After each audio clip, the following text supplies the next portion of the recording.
1985, everybody want to get out of Vietnam by boat or any which way they can. Here I want to do an opposite. I want to come back here to visit my mom, to see her, because in 1970 I haven't seen her, I haven't heard from her. So I want to come back looking for my family.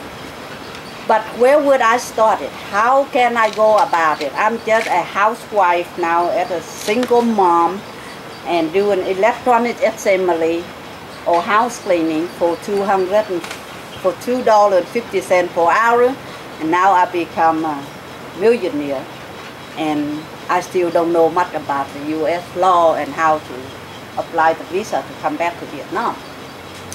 So one day I made a phone call to some people, and I finally reached the United Nations office, and there was a Vietnamese man answered the phone, and I told him that I want to return to Vietnam and visit my mother.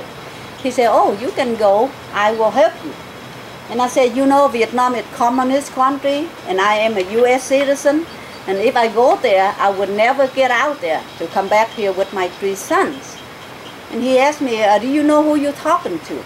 I said, "No." He said, "You talk to Vietnamese communists right now." So, Vietnamese communists in New York? He said, "Yes." So I hung up the phone, and I waited for FBI or police to come to take me to jail, right? And so 3 days, I couldn't sleep, I couldn't eat, and I get ready to go to jail because I talked to the communists. But he never called back, or nobody showed up at my door, so I called him again, and he told me, "Well, write me a letter, tell me what you want, then I can help you." So I did.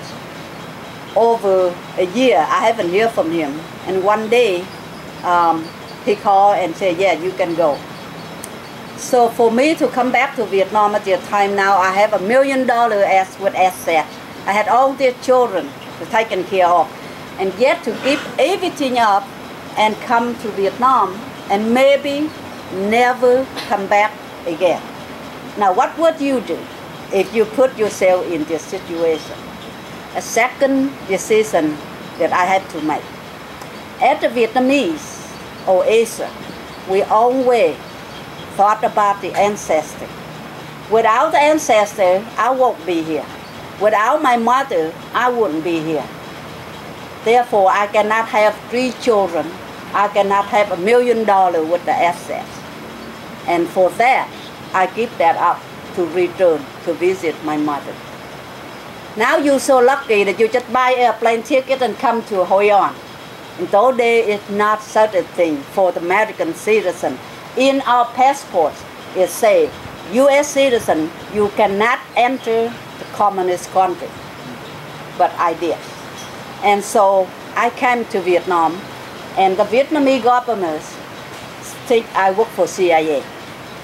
And my own brother, who is a Communist Party, who went to North Vietnam in 1954, and now come back with a very high official in the government. He asked permission to visit with me. I asked my mother to tell him, can I visit with him? And he asked permission to see, he can see me in 5 minutes. The government said yes, only 5 minutes. So he did. We met in Pacific Hotel in Da Nang for 5 minutes just to see what I look like. After that, the government come to him and say, is it your sister? And he said yes, because my mother told him that I was dead. And so no relationship with outsider whatsoever.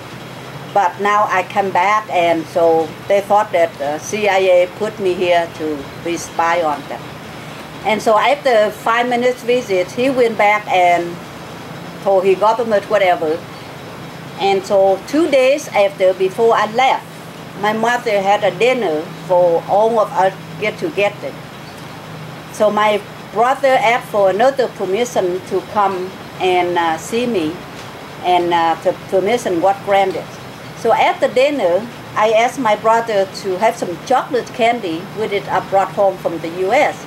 And my brother looked at it and said, this candy, American people poison it, put poison in it, and you bring home to kill us.